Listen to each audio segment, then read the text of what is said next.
2020 എന്ന് പറയുന്ന ഒരു സംഘടന ഇവിടെയുണ്ട്. ഒരു സംഘടന എന്നോ ഒരു രാഷ്ട്രീയ പാർട്ടിയെന്നോ ഒരു അരാഷ്ട്രീയ സംഘടന എന്നോ എന്ത് വേണമെങ്കിലും പറയാം. ഏതായാലും അവർ തെരഞ്ഞെടുപ്പിൽ മത്സരിക്കുകയും പഞ്ചായത്തുകളിൽ വിജയിക്കുകയൊക്കെ ചെയ്യുന്നുണ്ട്. അവർ BJPക്കൊപ്പം ചേർന്നിരിക്കുകയാണ്. സാബു ജേക്കബിൻ്റെ 2020 ഇപ്പോൾ NDAയിലാണ്. പക്ഷേ ഇന്ന് 2020യുടെ ചില വിക്കറ്റുകൾ വീഴുകയുമുണ്ടായി. മൂന്നോ നാലോ പേർ അല്ലേ ഇന്ന് രാജിവെച്ചിട്ടുണ്ട്. NDAയിൽ ചേർന്നതിനോട് യോജിപ്പില്ലാത്തതിൻ്റെ പേരിൽ വരും ദിവസങ്ങളിൽ കൂടുതൽ പേർ ആ പാർട്ടിയിൽ നിന്ന് രാജിവെക്കുമെന്ന് കോൺഗ്രസ് പറയുകയും ചെയ്യുന്നുണ്ട്. കോൺഗ്രസിലേക്കാണ് അവർ ചേക്കേറുകയും ചെയ്തുകൊണ്ടിരിക്കുന്നത്. ദവസാബ്, ഈ 2020 എന്ന് പറയുന്ന ആ ഒരു സംവിധാനത്തിന് ആ ഭാഗത്ത് കുറച്ച് ശക്തിയൊക്കെ ഉണ്ട്. ആ ശക്തി പരമാവധി ഉപയോഗപ്പെടുത്താനാണ് BJP ശ്രമിക്കുന്നത്. അതിലേക്ക് ഇവർ വീണുപോവുകയായിരുന്നു? അതല്ലെങ്കിൽ ആദ്യം തന്നെ ഇവർ അത്തരത്തിലുള്ള ഒരു ചിന്താഗതിക്കാരായിരുന്നു? ഞാനതിനെക്കുറിച്ച് മനസ്സിലാക്കുന്നത് BJPയുടെ ഒരു ട്രാപ്പിൽ 2020 പെട്ടതല്ല. 2020യുടെ നേതൃത്വം പറഞ്ഞാൽ സാബു ജേക്കബ്, അത്രയേ ഉള്ളൂ. അദ്ദേഹത്തിൻ്റെ ഒരു സർവൈവൽ മെക്കാനിസം എന്നുള്ള നിലക്കാണ് ഇത് സംഭവിക്കുന്നത്. കാരണം ഈ തദ്ദേശ തെരഞ്ഞെടുപ്പോടുകൂടി ഇത് അധികകാലം മുന്നോട്ട് പോകില്ല എന്നൊരു ഫീല് 2020യുടെ നടത്തിപ്പുകാർക്ക് വന്നിട്ടുണ്ടാകും. കാരണം അവർക്ക് വലിയ തോതിലുള്ള സെറ്റ് ബാക്കാണ് ഈ തെരഞ്ഞെടുപ്പിലുണ്ടായത്. 4 പഞ്ചായത്തുകൾ സുഖമായി ഭരിച്ചിരുന്ന ആൾ 2 പഞ്ചായത്തിലേക്ക് വരുന്നു. 2 പഞ്ചായത്തിൽ എനിക്കൊന്ന് 50-50 ആയിട്ടാണ് വന്നിരിക്കുന്നത്. നറുക്കെടുപ്പിലൂടെയാണ് വന്നിരിക്കുന്നത്. ജില്ലാ പഞ്ചായത്തിൽ ഇതില്ല, പിന്നെ ബ്ലോക്ക് പഞ്ചായത്ത് ഇല്ല. കൊച്ചി കോർപ്പറേഷനിൽ കഴിഞ്ഞ തവണ അവർ സാമാന്യം നല്ല വോട്ട് പിടിച്ചവരാണ്. ഇത്തവണ സ്വതന്ത്രക്കും പിറകിലാണ് അവരുള്ളത്. എന്ന് പറഞ്ഞാൽ 2020യുടെ പഴയ പ്രഭാവം നഷ്ടപ്പെട്ടുകൊണ്ടിരിക്കുന്നു എന്നുള്ളത് അദ്ദേഹത്തിന് തിരിച്ചറിയാൻ പറ്റി. അതിൽ വേറൊരു ഘടകം എന്ന് വെച്ചാൽ ഇത്തവണ കിഴക്കമ്പലത്തൊക്കെ പൊതുസ്വതന്ത്രരായിട്ടാണ് 2020ക്കെതിരെ LDF UDF പൊതുസ്വതന്ത്രരായിട്ടാണ് സ്ഥാനാർത്ഥികൾ നിർത്തിയത്. എന്ന് പറഞ്ഞാൽ ഒരു ജോയിൻറ്റ് ഒപ്പോസിഷൻ വന്നു കഴിഞ്ഞാൽ നമുക്കതിനെ മറികടക്കാൻ പറ്റില്ല എന്നുള്ള ഒരു സംഗതി 2020യുടെ ലീഡർഷിപ്പ് തിരിച്ചറിയുന്നു. അപ്പോൾ സ്വാഭാവികമായിട്ടും തകർച്ചയിലേക്ക് പോകുന്ന ഒരു പാർട്ടിയെ സംബന്ധിച്ചിടത്തോളം ഒരു അലയൻസിൻ്റെ ഭാഗമാകുക എന്ന് പറയുന്നത് അവരുടെ ഒരു സർവൈവൽ മെക്കാനിസത്തിൻ്റെ ഭാഗമാണ്. അപ്പോൾ അത് NDA ആണ്. സ്വാഭാവികമായിട്ട് LDFലും UDFലും 2020 പോകാൻ പറ്റില്ല. NDA ആണ് അതിൻ്റെ ഒരു സ്വാഭാവിക വാസസ്ഥലം എന്ന് പറയുന്നത്. കാരണം 2020 എന്ന് പറയുന്നത് നമുക്കറിയാം, അതൊരു ഒരുപക്ഷെ ലോകത്ത് തന്നെ അപൂർവമായിട്ടുള്ളൊരു പ്രതിഭാസമായിരിക്കും.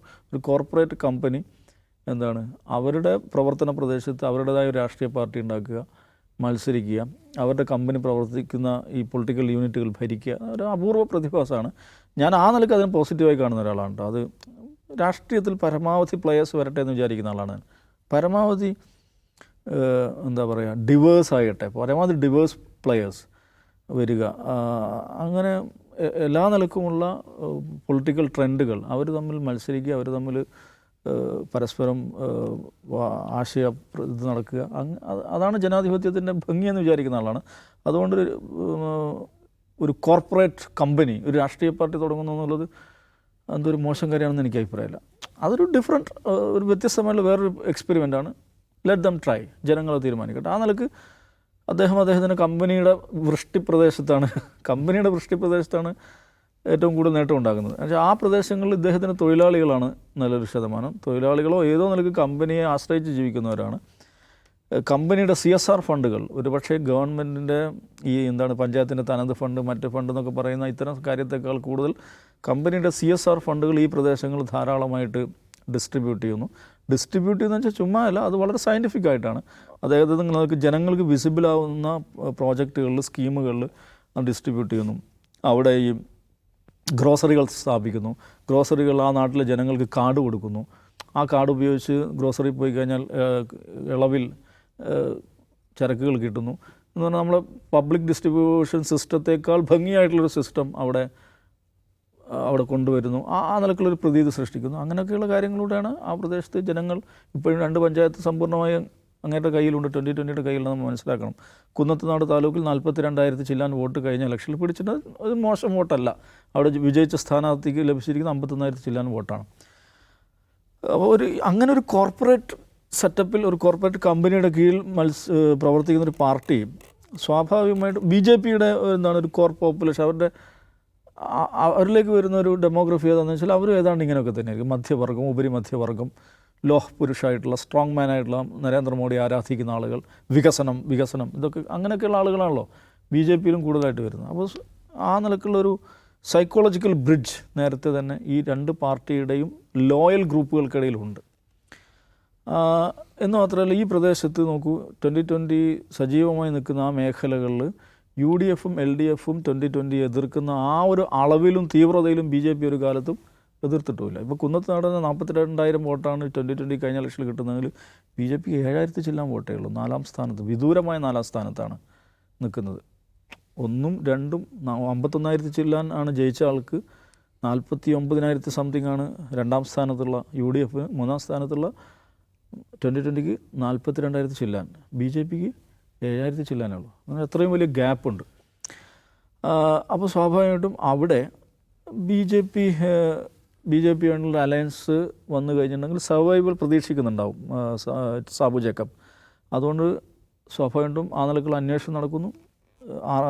രാജീവ് ചന്ദ്രശേഖരനെ സംബന്ധിച്ച് അദ്ദേഹത്തിന് കേരളത്തിൽ ഒരുപക്ഷെ ഏറ്റവും നന്നായി സംസാരിക്കാൻ പറ്റുന്നൊരു പൊളിറ്റീഷ്യൻ സാബു ജേക്കബായിരിക്കും. തുഷാർ വെള്ളാപ്പള്ളിയായിട്ടോ അല്ലെ മറ്റേതൊരു പൊളിറ്റീഷ്യനായിട്ട് സംസാരിക്കാൻ സാധിക്കുന്നതിനേക്കാൾ കംഫർട്ടായിട്ട് സംസാരിക്കാൻ പറ്റുന്ന ഒരാളാണ് സാബു ജേക്കബ്. രണ്ടും കച്ചവടക്കാരാണ്. സിഗ്നലുകൾ എളുപ്പം സ്വീകരിക്കപ്പെടും, എളുപ്പം 2 ആൻറ്റിനയിലും കൈമാറ്റം ചെയ്യപ്പെടും. അതുകൊണ്ട് ആ ഒരു സംഗതിയിൽ വരുന്നു. NDAയിൽ അദ്ദേഹം ചെന്നു. പക്ഷേ അത് അസംബ്ലി തെരഞ്ഞെടുപ്പ് ഏതെങ്കിലും നിലക്ക് BJP ഗുണം ചെയ്ത് ഞാൻ വിചാരിക്കുന്നില്ല. കാരണം ഒന്നാമത് എറണാകുളം ജില്ല നമ്മൾ എടുത്തു നോക്കിക്കഴിഞ്ഞിട്ടുണ്ടെങ്കിൽ ഈ തൃപ്പൂണിത്തറ മാറ്റി നിർത്തി കഴിഞ്ഞാൽ BJP ഒരു എന്താ പറയുക ഒരു ആകർഷണീയമായ പൊസിഷനിൽ എവിടെയില്ല. തൃപ്പൂണിത്തറ മണ്ഡലം മാറ്റിക്കഴിഞ്ഞാൽ എവിടെയില്ല. ഈ ബെൽറ്റിൽ 2020 സജീവമായിരിക്കുന്ന ബെൽറ്റിലാകട്ടെ വളരെ ദുർബലമാണ്. അതുകൊണ്ട് BJPയുടെയും 2020യുടെയും വോട്ടുകൾ വന്നതുകൊണ്ട് എറണാകുളം ജില്ലയാണ് ഇതിൻ്റെ ഏരിയ എന്ന് പറയുന്നത്. അവിടെ എന്തെങ്കിലും അസംബ്ലി ഇലക്ഷനിൽ എന്തെങ്കിലും ഒരു ഇലക്ട്രൽ സക്സസ് BJPക്കോ 2020ക്കോ ഉണ്ടാക്കാൻ പോകുന്നില്ല. പിന്നെയുള്ളത് ഒരു പാർട്ടിയെ, ഒരു ഘടകകക്ഷിയെ നമ്മുടെ മുന്നണിയിലേക്ക് എക്സ്ട്രാ കൊണ്ടുവരുമ്പോൾ അതിലൂടെ സംഭവിക്കേണ്ടതാണ്, ഇതുവരെ സോഫാർ നമ്മൾ എത്തിയിട്ടില്ലാത്ത ഒരു ഡെമോഗ്രഫിയിൽ അല്ലെങ്കിൽ ഒരു കോൺസ്റ്റിറ്റ്യൂഷനിൽ, ഒരു ജിയോഗ്രഫിയിൽ നമ്മൾ റീച്ച് ചെയ്യുക എന്നുള്ളതാണ്. അതാണല്ലോ മുന്നണി വിപുലീകരണം എന്ന് പറയുന്നത്. 2020യുടെ വരവോടുകൂടി ഏതെങ്കിലും ഒരു പുതിയൊരു ഫ്രണ്ടിലേക്ക്, പുതിയൊരു ഡെമോഗ്രഫിയിലേക്ക് BJP കടക്കുന്നില്ല. ഓൾറെഡി അത് സാധാരണഗതിയിൽ അട്രാക്ട് ചെയ്യുന്ന ഡെമോഗ്രഫിയെ തന്നെയാണ് ഇവരും റെപ്രസെൻറ്റ് ചെയ്യുന്നത്. അതുകൊണ്ട് എന്തെങ്കിലും ഒരു ഫ്രഷ് ഏരിയ കവർ ചെയ്യാൻ പറ്റും, ഇതിലൂടെ കവർ ചെയ്യാൻ പറ്റുമെന്ന് ഒരിക്കലും കരുതാൻ പറ്റില്ല. അതുകൊണ്ട് ആ നിലക്കുള്ള ഒരു ഡിവിഡൻഡോ ഒരു നേട്ടമോ BJPക്ക് അങ്ങനെ ലഭിക്കാൻ പോകുന്നില്ല. എഗൻ അടുത്ത പ്രശ്നം എന്ന് വെച്ചാൽ BJPയുടെ കൂടെ കൂടുന്നതോടുകൂടി ഇതിനകത്ത് പൊട്ടിത്തെറി ഉണ്ടാകുമെന്നുള്ളൊരു നഷ്ടം കൂടെ 2020ക്ക് ഉണ്ട്. എനിവേ ഇതിലുള്ള ഒരേ ഒരു കാര്യം 2020യുടെ സർവൈവൽ എന്നുള്ള നിലക്കാണ് സാബു ജേക്കബ് ഇതിൻ്റെ കൂടെ ചേരുന്നത്. അതിൽ ചെറിയ രീതിയിൽ കോൺട്രിബ്യൂട്ട് ചെയ്യാൻ ഇത് പറ്റും. ഒരു നാഷണൽ ലെവലിലുള്ള ഒരു മുന്നണിയുടെ ഭാഗമാകുന്നുള്ളതുകൊണ്ട് BJPക്ക് അസംബ്ലി ഇലക്ഷനിൽ ഇതുകൊണ്ട് പ്രത്യേകിച്ച് ഒരു നേട്ടം ഉണ്ടാകാൻ പറ്റുമെന്ന് എനിക്ക് തോന്നുന്നില്ല. റാവുനെന്ത് തോന്നുന്നു? സാബു ജേക്കബിൻ്റെ നിലനിൽപ്പിനായുള്ള പോരാട്ടം BJPക്കോ സാബുവിനോ ആർക്കെങ്കിലും ഗുണം ചെയ്യുമോ? സാബുവിന് ചിലപ്പോൾ വ്യക്തിപരമായി ഗുണം ചെയ്തേക്കും. കാരണം അദ്ദേഹം ഒരു വലിയ ബിസിനസ് ടൈക്കൂണാണ്. അപ്പോൾ BJPയെ പോലെ ഒരു കേന്ദ്രം ഭരിക്കുന്ന പാർട്ടിയുമായിട്ടുണ്ടാക്കുന്ന ബന്ധം ഏതെല്ലാം നിലയ്ക്ക് ഗുണം ചെയ്തേക്കാം. ഏതെല്ലാം നിലയ്ക്കുള്ള അന്വേഷണങ്ങളിൽ നിന്നെങ്കിലും അദ്ദേഹത്തിന് മുക്തി കിട്ടിയേക്കാം. ഇനി അദ്ദേഹത്തിന് ഒരു കാലത്തും പേടിക്കേണ്ടാത്ത ഒരു സംഘമുണ്ട് ED. ഒരിക്കലും അദ്ദേഹത്തിന് വീട്ടിൽ കയറി വരില്ല. അദ്ദേഹത്തിന് ഏത് തരത്തിലുള്ള ഏർപ്പാട് നടത്താം. BJP ബന്ധുക്കൾ എല്ലാ നിലയ്ക്കുമുള്ള അന്വേഷണങ്ങളിൽ നിന്ന് ഇതാ മുക്തരാക്കപ്പെട്ടിരിക്കുന്നു എന്ന പ്രഖ്യാപനമാണല്ലോ നമ്മൾ കഴിഞ്ഞ 10 വർഷമായിട്ട് കണ്ടുകൊണ്ടിരിക്കുന്നത്. ആ നിലയ്ക്കുള്ള നേട്ടം അദ്ദേഹത്തിന് ഉണ്ടാക്കാവുന്നതാണ്. പിന്നെ അദ്ദേഹത്തിന് മറ്റ് പല സംസ്ഥാനങ്ങളിലേക്കും പടർന്നു പന്തലിക്കാൻ എളുപ്പമായിരിക്കും. BJP ഭരിക്കുന്ന സംസ്ഥാനങ്ങളിലേക്ക് ഈ പറയുന്ന വ്യവസായത്തിൻ്റെ വിപുലീകരണത്തിന് കേരളത്തിലെ പോലുള്ള ഓഡിറ്റോ തടസ്സങ്ങളോ ഒന്നുമില്ല. അവിടെ എന്താണോ ഭരണകൂടം തീരുമാനിക്കുന്നത് അതിനായിട്ട് ഏക്കർ കണക്കിന് ഭൂമി എഴുതി കൊടുക്കുക, അവിടെ വ്യവസായികൾ വന്ന് സ്ഥാപനം ഉണ്ടാക്കുക എന്ന് പറഞ്ഞ ഏർപ്പാടാണ് നടന്നുകൊണ്ടിരിക്കുന്നത്. ഇപ്പോൾ എവിടെയായാലും UPയിലായാലും ഗുജറാത്തിലായാലും മധ്യപ്രദേശിലായാലും ഒക്കെ അങ്ങനത്തെ സ്വപ്നങ്ങൾ സാബുവിന് വ്യക്തിപരമായി കാണാമെന്നല്ലാതെ ഇതുകൊണ്ട് സാബുവിനും പ്രത്യേകിച്ച് ഗുണമുണ്ടെന്ന് ഞാൻ വിചാരിക്കുന്നില്ല.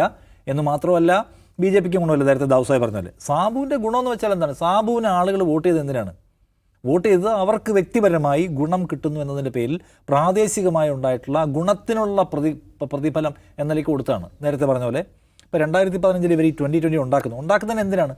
ഇവരുടെ ഈ ഡൈയിങ് യൂണിറ്റുകൾ വലിയ തോതിലുള്ള പരിസ്ഥിതി മലിനീകരണ പ്രശ്നം ഉണ്ടാക്കുന്നതിൻ്റെ പേരിൽ വ്യാപകമായ പ്രാദേശിക രോഷം ഉണ്ടായിരുന്നു.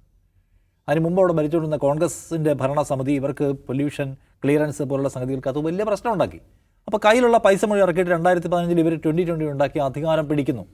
എന്തിനാണ് ഒരു വലിയ കമ്പനി, ഇതുപോലെയുള്ള ഡൈയിങ് യൂണിറ്റൊക്കെ ഉള്ള ഒരു വലിയ ടെക്സ്റ്റൈൽ കമ്പനിക്ക് പ്രാദേശിക സർക്കാരിൽ പങ്കാളിത്തം ഉണ്ടാവുക, നിയന്ത്രണം ഉണ്ടാവുക എന്ന് വെച്ചാൽ അതിൻ്റെ അർത്ഥം എന്താണ്? അവർക്ക് അവരുടെ വ്യവസായം കൊണ്ടു നടക്കുന്നതിന് ലോക്കൽ ബോഡി അഡ്മിനിസ്ട്രേഷൻ്റെ പലതരത്തിലുള്ള പേപ്പറുകൾ ആവശ്യമുണ്ട്. ആ പ്രതിസന്ധി അവരങ്ങോട്ട് മറികടന്നു. പിന്നെന്താണ്, ജനങ്ങൾക്ക് വലിയ തോതിൽ പൈസ കൊടുക്കുന്നു, 50% വരെ ആളുകൾക്ക് ഇളവ് കൊടുക്കുന്നു സാധനങ്ങൾ വാങ്ങിക്കാൻ.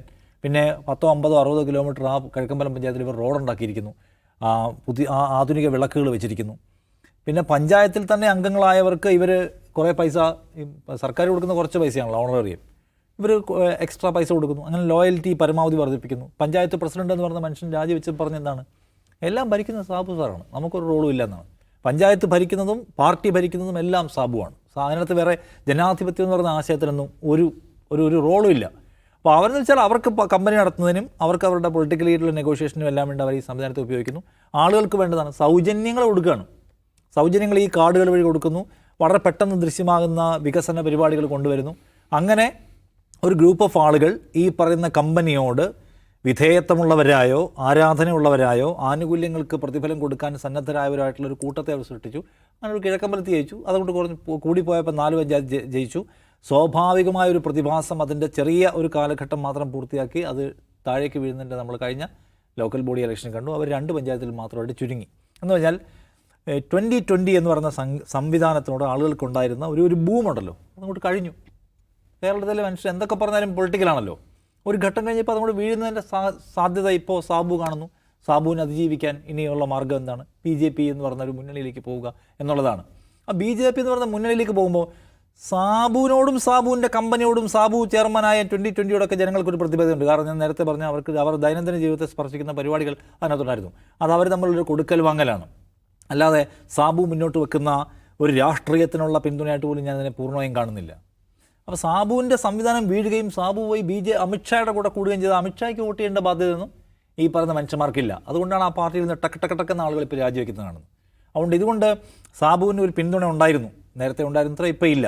ആ ചുരുങ്ങിയ 2 പഞ്ചായത്തിലെ ആളുകളുടെ പിന്തുണ മുഴുവനായി കൊണ്ടുപോയി BJPയുടെ മാരാർജി ഭവനിൽ കൊടുക്കാമെന്നാണ് സാബു പറയുന്നുണ്ടെങ്കിൽ എനിക്ക് തോന്നുന്നില്ല. ആളുകൾ രാജിവെച്ച് പോകുന്നത് മാത്രമല്ല, എല്ലാ വിഭാഗം മനുഷ്യരും അതിനകത്തുണ്ട്. എല്ലാ മതജാതി വിഭാഗങ്ങളിൽപ്പെടുന്നവർ, പലതരത്തിൽ രാഷ്ട്രീയ അഭിപ്രായമുള്ളവരൊക്കെ ഉണ്ട്. അവർക്ക് എല്ലാവർക്കും BJP ആയിട്ടുള്ള അലയൻസ് യോജിക്കാൻ കഴിയുന്ന കാര്യമൊന്നുമല്ല. സോ അവർക്ക് ഇത് സാബുവിന് മാത്രം ഗുണമുള്ള ഏർപ്പാടാണെന്ന് തിരിച്ചറിയുന്നു. എന്ത് ചെയ്യുന്നു?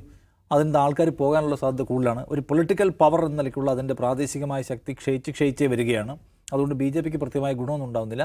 പിന്നെ ഒരു പക്ഷേ സാബുവിന് മത്സരിക്കാൻ ഒരു സീറ്റ് കിട്ടുകയും BJPയുടെ പിന്തുണ അതിനകത്ത് ഉണ്ടാവുകയും ചെയ്താൽ കുറച്ചുകൂടി വിസിബിളായിട്ടുള്ള ഒരു മത്സരം കാഴ്ചവെക്കാൻ അദ്ദേഹത്തിന് പറ്റുമായിരിക്കും. അതിനപ്പുറം പോയാൽ 2020 കൊണ്ട് കേരളത്തിന് പ്രത്യേകിച്ച് ഒരു ഇമ്പാക്റ്റ് ഉണ്ടാക്കാൻ BJPക്ക് കഴിയും എന്ന് തോന്നുന്നില്ല. BJP വിചാരിക്കുന്നത് അത് മധ്യ കേരളത്തിലെ സാബു M ജേക്കബ് എന്ന പേരുള്ള ഒരു ക്രിസ്ത്യൻ വ്യവസായി നേതൃത്വം കൊടുക്കുന്ന ഒരു പാർട്ടി. ക്രിസ്ത്യൻ ഔട്ട്റീച്ചിൻ്റെ കാര്യത്തിൽ ഞങ്ങൾക്ക് കുറേ പ്രശ്നങ്ങൾ ഉണ്ടായിട്ടുണ്ട്. ഇപ്പോൾ ഏറ്റവും അവസാനം ഉണ്ടായിട്ടുള്ള കന്യാസ്ത്രീ അറസ്റ്റ് പോലുള്ള സംഗതികൾ, കരോൾ ഇതിന് നേരെയുള്ള ആക്രമണം, അതൊക്കെ മറികടക്കാൻ ഇപ്പോൾ സാബു ജേക്കബിനെ പോലെ ഒരാളെ കൊണ്ടുവന്നാൽ ക്രിസ്ത്യൻ ഔട്ട്റീച്ച് ഗുണമുള്ളതാക്കാൻ പറ്റുമെന്നൊക്കെ വിചാരിക്കുന്നുണ്ടാവാം. സാബുവിന് അങ്ങനെ കത്തോലിക്ക സമുദായത്തിനകത്തോ ജാക്കബൈറ്റ്സിനകത്തോ അങ്ങനെ ഒരു ഭയങ്കരമായ ഒരു മതസാമുദായികതയുടെ അടിസ്ഥാനത്തിലുള്ള പിന്തുണയുള്ള ആളൊന്നുമല്ല. സാബുവിൻ്റെ ഒരു മോഡസ് ഓപ്പറണ്ടി നമ്മൾ നേരത്തെ പറഞ്ഞല്ലോ. അതുകൊണ്ടും വലിയ ഗുണം ഉണ്ടാകാൻ പോകുന്നില്ല. ഇപ്പോൾ ഏത് സാബുവിനെ കൂട്ടിയാലും തെരഞ്ഞെടുപ്പിന് 2 ദിവസം മുമ്പ് ഏതെങ്കിലും ബജരംഗളാരൻ ഉണ്ടാക്കുന്ന ഒരു പ്രശ്നം കൊണ്ട് തീരാൻ പോകുന്ന പ്രശ്നമുള്ളൂ എന്നാണ് ട്രസ്റ്റേ ഉള്ളൂ ക്രിസ്ത്യാനികൾക്കുള്ള ഇവർ ഉണ്ടാക്കാൻ പോകുന്ന കാര്യം. സോ ഇത് സാബുവിന് വ്യക്തിപരമായി ഗുണമുണ്ടാക്കുന്ന ഒഴിച്ചു നിർത്തിയാൽ 2020 എന്ന് പറയുന്ന സംഗതി അതിൻ്റെ തകർച്ചയുടെ തുടക്കത്തിൻ്റെ ശബ്ദം പൊട്ടലുകൾ നമ്മൾ കേട്ടു തുടങ്ങിയിട്ടുണ്ട്. അത് ലോക്കൽ ബോഡി ഇലക്ഷൻ കഴിഞ്ഞപ്പോഴാണ്. അത് ഇപ്പോൾ രാജിവെച്ച് വാർത്തസമ്മേളനം നടത്തുന്ന ആളുകളെയാണ് ഇനി കൂടാൻ പോവാണ്, അത് തീരാൻ പോവാണ്. അതെ, 2020 എന്ന് പറഞ്ഞാൽ പെട്ടെന്ന് തീർന്നു പോകുന്ന ഒരു ചെറിയ കളിയാണ്.